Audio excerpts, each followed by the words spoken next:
Hey everyone, so I'm going to be answering some of the questions that I've received over the past few days. I meant to get this video up yesterday, but I was having some internet issues.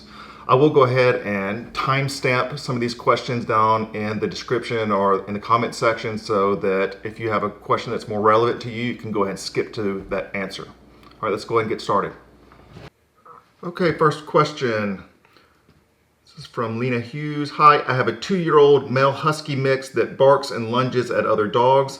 I do a lot of work on focus where he has to watch me and treat. It does work if I know another dog is coming, but can't get focused if another dog just appears. This all started after some dogs barked at him through fences as a young dog. Thanks. Okay, so sounds like your dog may be a little bit anxious and nervous around some other dogs if it was startled at a young age. One thing that's really important that you're doing is not taking your dog anywhere where there are off-leash dogs that are going to come running up to your dog while on leash. Sounds like you're doing some of the redirection or counter conditioning protocols as far as redirecting your dog toward a food treat. One thing that I would do is I wouldn't ask your dog to watch you. That may be too difficult. So you may be asking for too much in this situation. So you can provide that redirection, but you want to make sure that you're not using the food reward as a distraction. And what I mean by that is wait until your dog sees the other dog, then you redirect to the food. And you want to make sure that you are using something of really high value to the dog. So whether it's cooked chicken or cheese, and then you're only providing that specific food in the presence of other dogs. So I continue practicing that. And then I would also add in another exercise. And so what I would do is I would go take your dog to maybe like a Petco where there are going to be some other dogs in various aisles that your dog is going to see once they walk through. So it's going to be kind of a surprise for your dog. And I would just put your dog at your side and I would just walk through the store and then walk out of the store. So you're working on teaching your dog that when they see other dogs, don't worry about it. Just move your dog through. Don't pause and try to redirect the food. In those situations, just move your dog past the other dogs. And then at the same time, you're also practicing the redirection protocols at other times. So you're kind of doing a mix of both. Next question from Sasquatch Sanctuary. Best way to stop 10-month-old puppy from pulling on leash? Always a big question, but so far have not been able to curb this behavior. Thank you. So one thing, I'm not sure what type of dog you have, if it's a large breed dog or a small breed, but one thing that I would do is take a look at what type of equipment that you're using. Are you using a harness? Or are you using a head halter? Are you using a pinch collar? What are you using?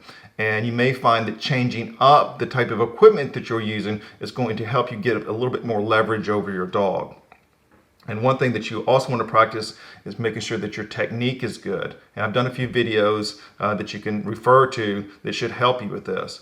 A lot of times people will watch a video and it doesn't work for them because they haven't got the right timing yet. So you may just need more practice with your technique along with the change in equipment, right? And I teach a couple of different ways of walking on leash. So I teach a relaxed walk, which means the dog can have freedom on the leash, but anytime they hit the end of the leash, they can't pull through pressure. And so it's really important that your dog is understanding how leash pressure works. So anytime there's tension on that leash, the dog learns that they can't force their way through that pressure, they have to come back.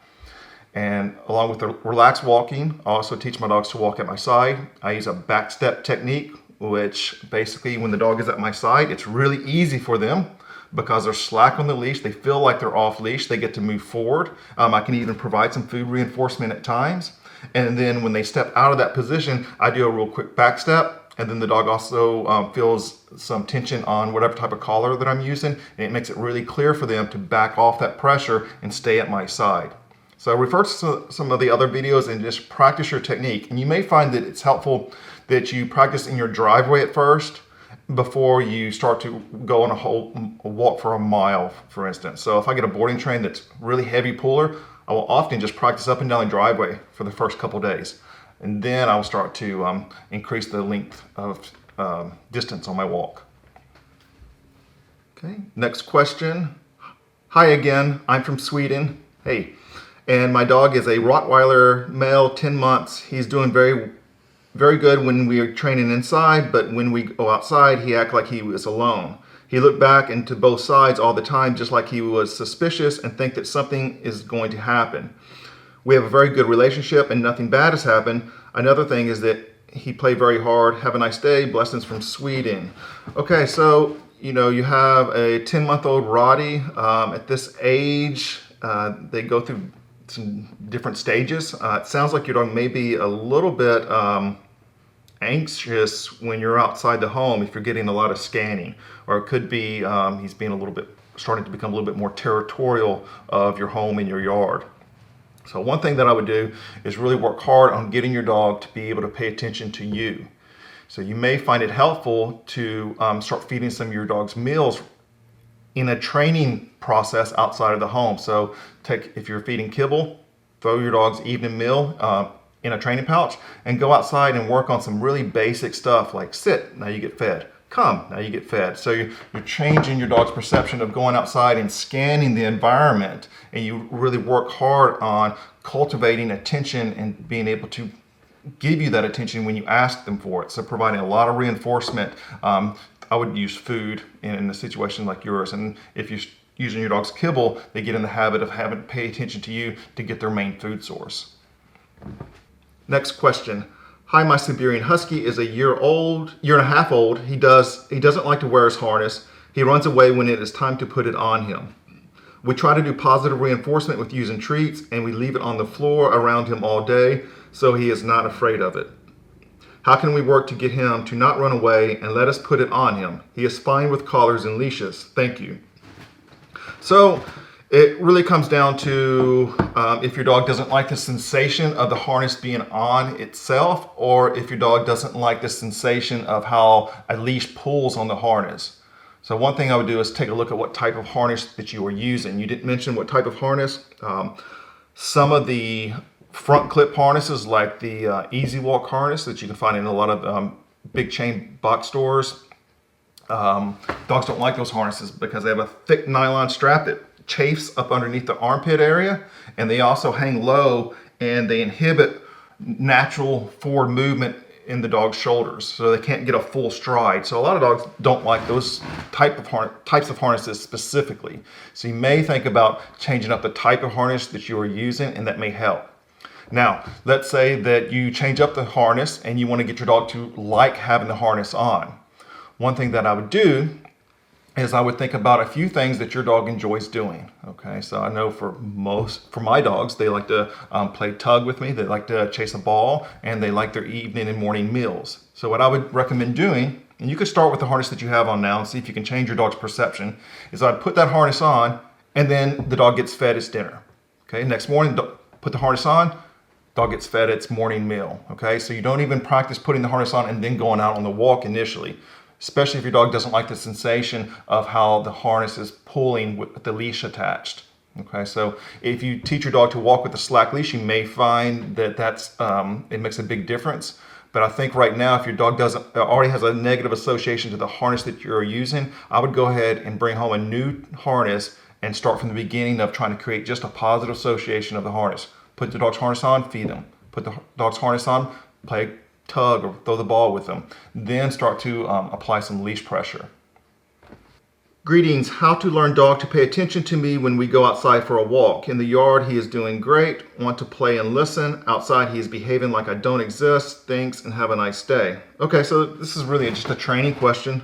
It's very common for dogs to get, when you're training, they get pretty good inside the home. Then they get good out in the yard. And then when you take them off property, it's like a lot of the training just went out the window. All right, so usually the dog's working, you're always going to have to take some back steps. All right, so if your dog is able to stay for, say, 5 minutes on a dog bed inside the home, outside, you may not have a stay at all. So you really just need to start practicing. A lot of times also what I see is owners are training their dogs inside the home or out in the yard with providing a lot of food reinforcement or reinforcement through toys. And then they go on a walk and they're not carrying any type of reinforcement on them. So the dog learns, well, when I'm out on a walk, there's nothing in it for me. So what I would probably start to do is take your dog on a walk. I would put some high value food treats on you, and I would start asking for some really simple, basic behavior. So I would start off with sit, dog gets fed, we continue on a walk. Sit, dog gets fed, we go on a walk. Come, Dog gets fed, we continue on the walk. And then I would start asking for a little bit more from your dog. So start to go into some sit stays. So you really just need to practice more. All right, it's very common.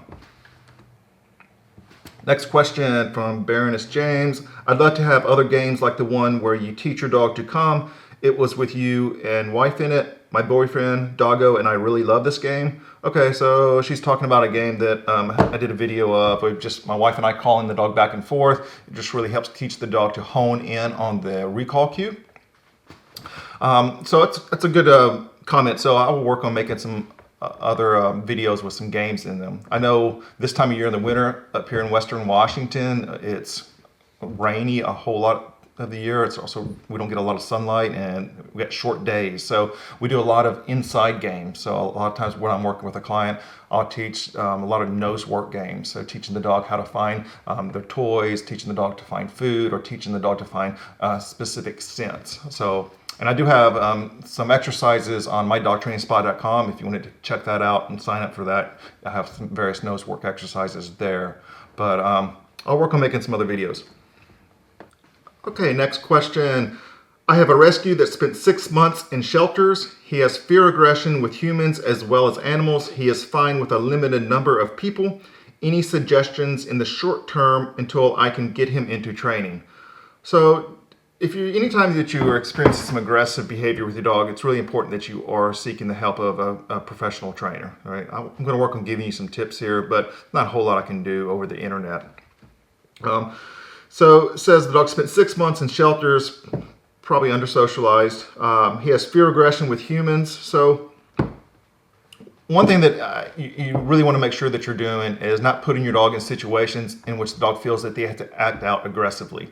So a lot of times what happens is we bring a dog home, especially maybe from a shelter, and then we have someone that comes over and wants to meet the dog. Well, when that stranger walks into the home, the dog gets anxious and nervous and starts barking, growling, pacing.